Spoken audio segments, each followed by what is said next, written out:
कि था आप कुछ भी करके मारे चोरे को घर ले आओ। आपको जो सही लगे ना वो आप करो। ठीक है, मैं कुछ करता हूँ। बड़ी मेहरबानी।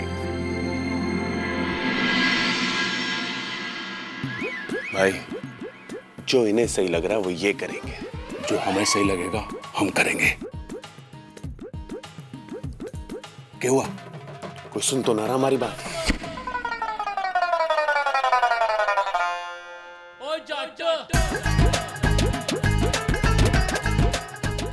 तुम्हारा बाप सुन रहा।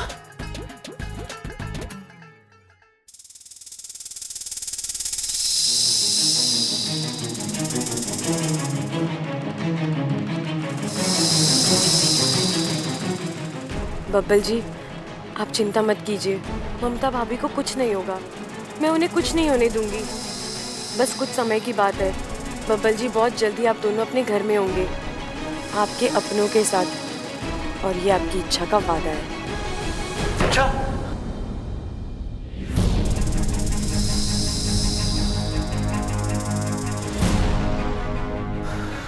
नहीं, इच्छा यहाँ कैसे आ सकती है? लेकिन जो मैंने अभी सुना, ऐसा लगा कि इच्छा मुझसे बात कर रही है, मुझे हिम्मत दे रही है।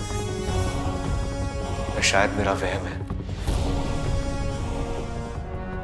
इच्छा का सिर्फ एहसास मुझे इतनी हिम्मत दे गया कि अब मुझे यकीन है कि ममता भाभी को कुछ नहीं होगा, कुछ नहीं होगा उन्हें।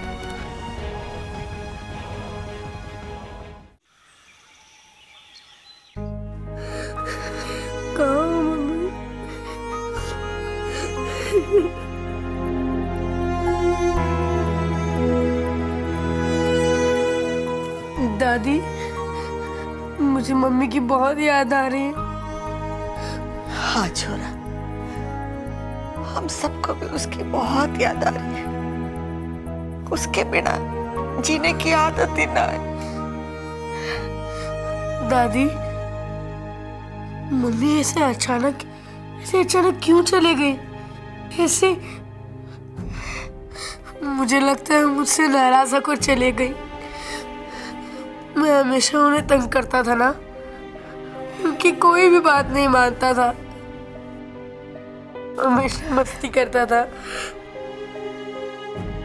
दादी, आज के बाद ऐसा कुछ भी नहीं करूंगा।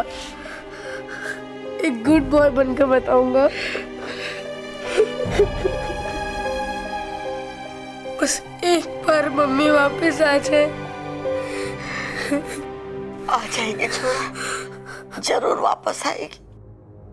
जिन हालात में वो होगी उन हालात से लड़कर वापस आएगी। क्योंकि बेटा, एक औरत तो हिम्मत हार सके, लेकिन एक माँ कभी हिम्मत नहीं हारती। हमारी आवाज उस तक पहुंचे ना पहुंचे, लेकिन तेरी आवाज जरूर उस तक पहुंचेगी। देख लेना छोरा, वो तेरे खातिर जरूर वापस आएगी।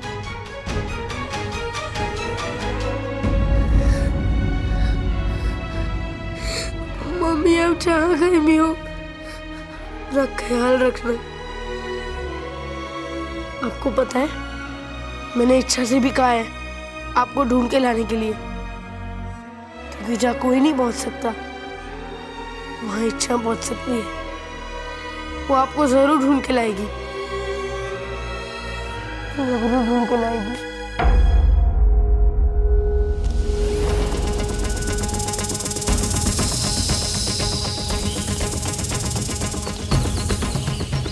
सातपुरा का जंगल, सरपेश ने तो यही जगह बताई थी। ममता दीदी यहीं कहीं होनी चाहिए, लेकिन इतने घने जंगल में ममता दीदी को ढूंढना यानी, लेकिन ढूंढना तो पड़ेगा। पप्पू को वादा जो किया है।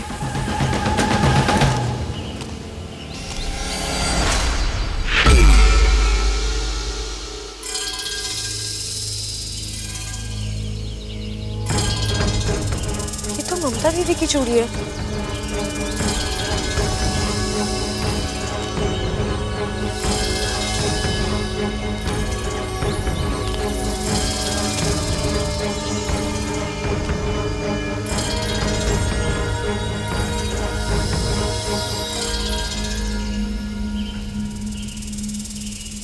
एक और चूड़ी। यानी ममता दीदी आस पास है।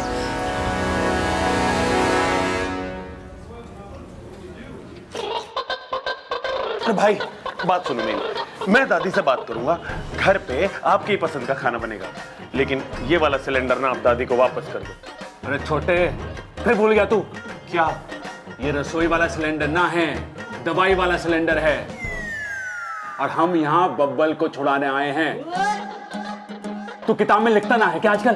भाई लिखता हूँ, एक एक चीज लिखता हूँ, लेकिन पढ़ना भूल जाता हूँ मैं। अरे अंदर मत भूल जाइए, घड़ी मुश्किल में पड़ जाएंगे। और चल अब, और ये पहन ले चश्मे और मास्क। चल आजा।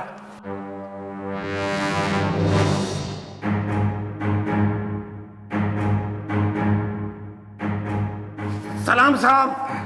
अरे अरे अरे अरे, कौन हो तुम लोग और बिना परमिशन के अंदर कैसे आ गए? अरे भाई, आपने जो मुझे बाहर समझाया था मुझे सब याद है।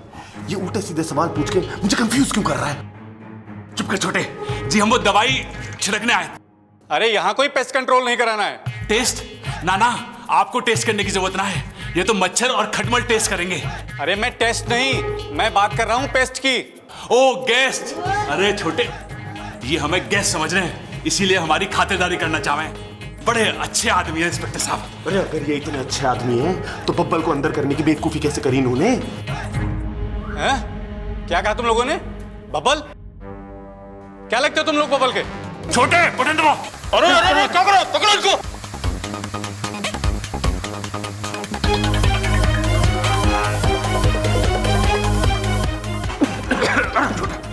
ये तुम लोग अच्छा नहीं कर रहे हो। बच्चा, अरे अब बच्चा बनने का कोई फायदा ना है, भुगतो। बटन दबाओ। डर गया। मैं तुम लोगों को अंदर कर दूंगा। छोटे,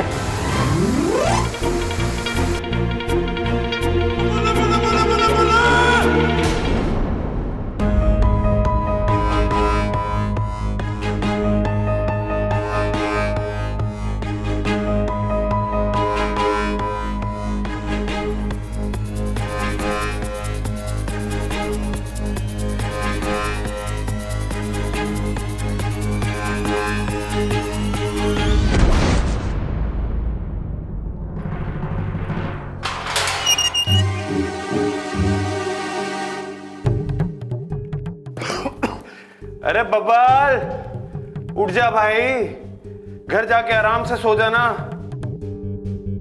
चल।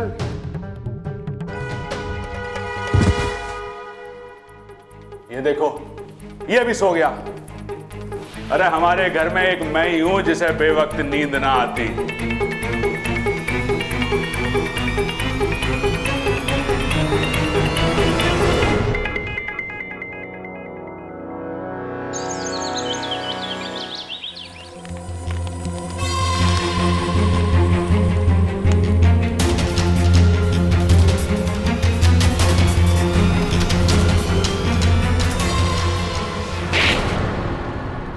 मत मारो उसे, छोड़ दो। चुप, एकदम चुप। बोल और सच बोल, क्या नाम है तेरा? कहाँ से आई है तू? रोहतक से लेके कुताना गांव से। मैंने कहा ना, सच बोल। कहाँ की इच्छाधारी नागिन है तू? नागिस्तान की है ना? बता, कहाँ है नागिस्तान? कौन इच्छाधारी नागिन? कैसा नागिस्तान? मुझे कुछ नहीं पता। मैंने सुना था पाकिस्तान के नाग असूलों के बड़े पक्के होते हैं, लेकिन कोई भी असूल जान से बड़ा नहीं होता। आज या तो फिर तू वो बोलेगी जो मैं सुनना चाहती हूँ, या फिर हमेशा के लिए चुप हो जाएगी।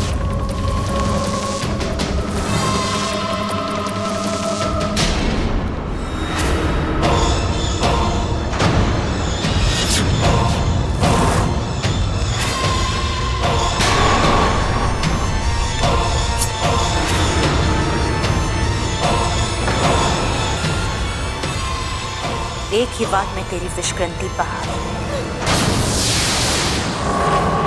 अमृता, मेरा विश्वास करो।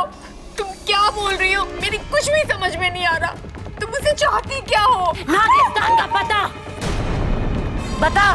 विशाली, एक लड़की हमारी गुफा की तरफ बढ़ रही है और उसके साथ सैकड़ों नाग हैं। लगता है वो हमें खत्म करने के अभियान पर निकले हैं। मुझे लगता है कुछ गड़बड़ है। हमें हमारा ठिकाना बदलना होगा।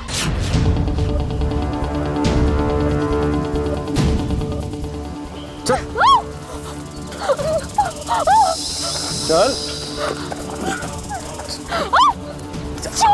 चल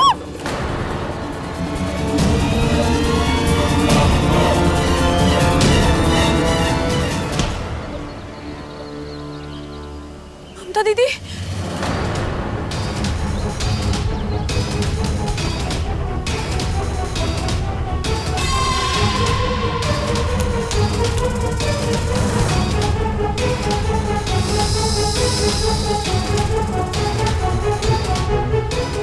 ये इच्छा कहीं मुझे शंकर के साथ देख ना ले।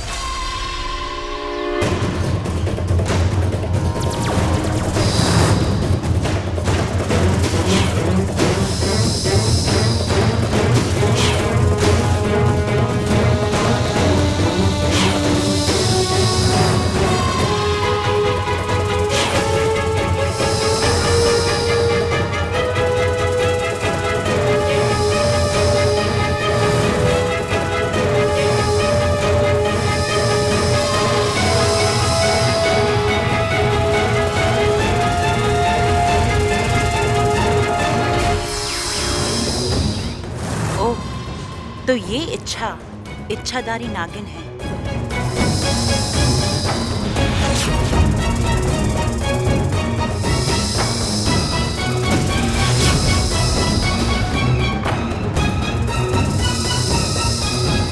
मुखिया जी, हमारी सपोली, उसकी जान खतरे में है। तुम चिंता मत करो सिपली। गुरुजी ने अपनी सारी शक्ति इच्छा के साथ लगा दी है। नागोमी देव से प्रार्थना करके ये उसे विशेष शक्तियां दिला रहे हैं। लेकिन वो जिससे लड़ रही है वो। शांत रहो सिपली, अपनी बच्ची की काबिलियत पर भरोसा रखो। बिल्कुल।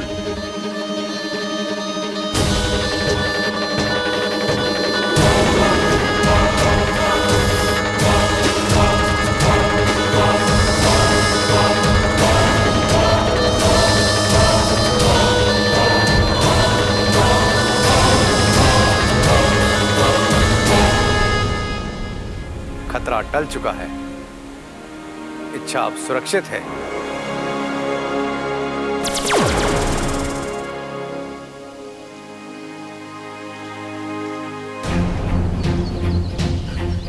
ममता दीदी, ममता दीदी, ममता दीदी।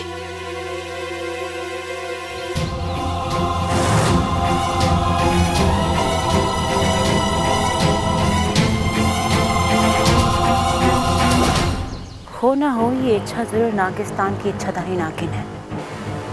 इसे कभी विशेलगढ़ में तो देखा नहीं, और अगर ये विशेलगढ़ की होती तो इंसानों के लिए अपनी जान इतने खतरे में नहीं डालती। ऐसा अच्छाई का बुखार तो सिर्फ नागिस्तान वालों को ही आता है। क्या करूं, इसे अभी कब्जे में लूं कि नहीं? इससे जबरदस्ती कुछ भी बुलवाना मुश्किल होगा। ये गैरों के लिए इतना लड़ती है तो अपनों के लिए जान दे देगी, पर कुछ बोलेगी नहीं। क्या सोच रही हो सिपली? खतरा भी टला नहीं है मुखिया जी। विशालगढ़ वालों को इच्छा का सच पता चल गया है। सिपली का डर सही है मुखिया जी। अब वो इच्छा को परेशान करेंगे और उसके जरिए हम तक पहुंचने की जरूर कोशिश करेंगे। ये इतना आसान नहीं है। विशैलगढ़ और नागिस्तान दोनों अलग अलग प्रदेश हैं। यहाँ के नाग एक दूसरे को तब तक नहीं पहचानते जब तक वो एक दूसरे को अपना अपना रूप बदलते हुए ना देख ले। इसीलिए अगर विशैलगढ़ का कोई भी इच्छा के आसपास भी हो तो भी इच्छा उसे पहचान नहीं पाएगी। तो फिर इसका हल क्या है मुखिया जी? जी मंत्री जी, आपने थाने फोन करवा दिया जी। बहुत बहुत शुक्रिया, धन्यवाद धन्यवाद। माँ, मंत्री जी ने पुलिस थाने फोन करा दिया। चिंता मत कर, सब ठीक हो जाएगा। अरे क्या जरूरत थी इन दोनों को वहां जाने की और अपनी अक्ल लड़ाने की? खुद की धोती तो संभाली ना जावे, चले दूसरे को सहरा पहनाने। अरे माँ, भोले हैं, भाई की जुदाई बर्दाश्त नहीं हुई तो चले गए, माफ कर दे। अरे मैं तो माफ कर दूं खड़क, लेकिन पुलिस को थोड़ी पता है कि दोनों कैसे बावले हैं। अगर ताव में आके कुछ उल्टा सीधा हो गया तो?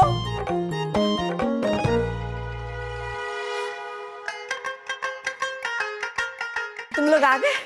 जीते रहो, जीते रहो। कमाल हो गया आज तो, मंत्री जी की कृपा, शिव जी की कृपा से जल्दी हो गई, धन्य है।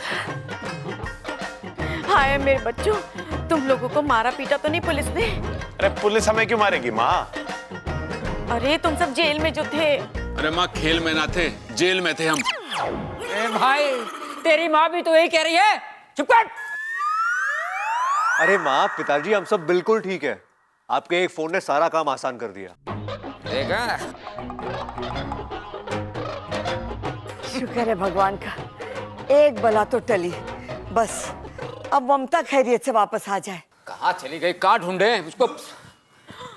अरे अरे नाना भैया, कहाँ घुसे चले आ रहे हो? पता ना घर में कितनी टेंशन चल रही है और तुम खटिया बेचने आ गए। चलो चलो चलो, ना चाहिए। प्रबल भैया ठीक से देखिए, ये सिर्फ खटिया नहीं है, खटिया पर आपकी बीवी भी है।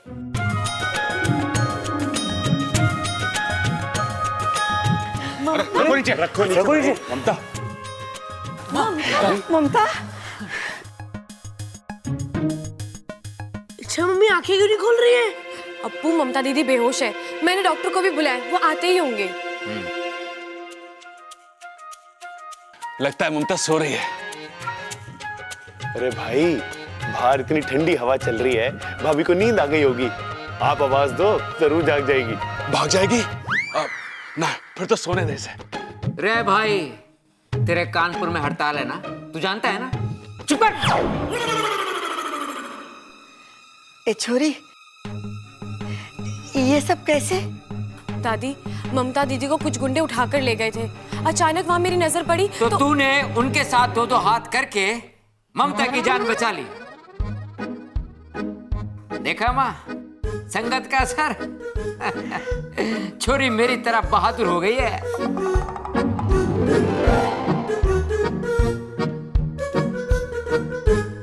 डॉक्टर साहब आ गए। अरे डॉक्टर साहब, आप यहाँ कैसे? आपको भी मेरी तरह भूलने की बीमारी हो गई है ना? आपका क्लिनिक तो वहां है, नुक्कड़ पे। अरे बावले, तू अपनी बातों से डॉक्टर को बेहोश करेगा क्या? डॉक्टर साहब, जरा देख के बताइए ना, हमारी बहू को क्या हुआ है?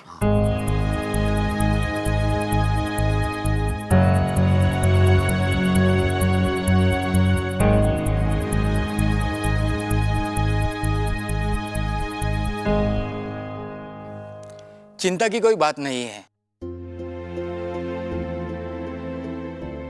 मैं इन्हें इंजेक्शन दे देता हूं, थोड़ी देर में होश आ जाएगा।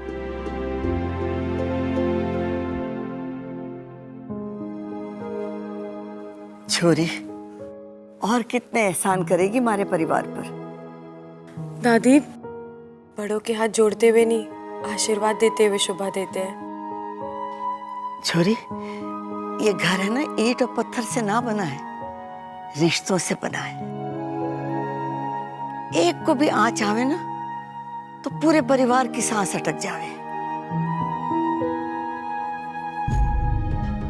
आज तूने ममता की जान बचाकर हम सबकी जान बचाई है।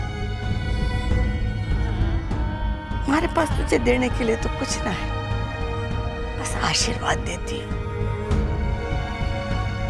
कि तेरे मन की मुराद पूरी हो और तू हमेशा खुश रहे। दादी, आपने मेरे सर पे हाथ रख दिया, बस मेरी सारी मुराद पूरी हो गई और मुझे कुछ नहीं चाहिए।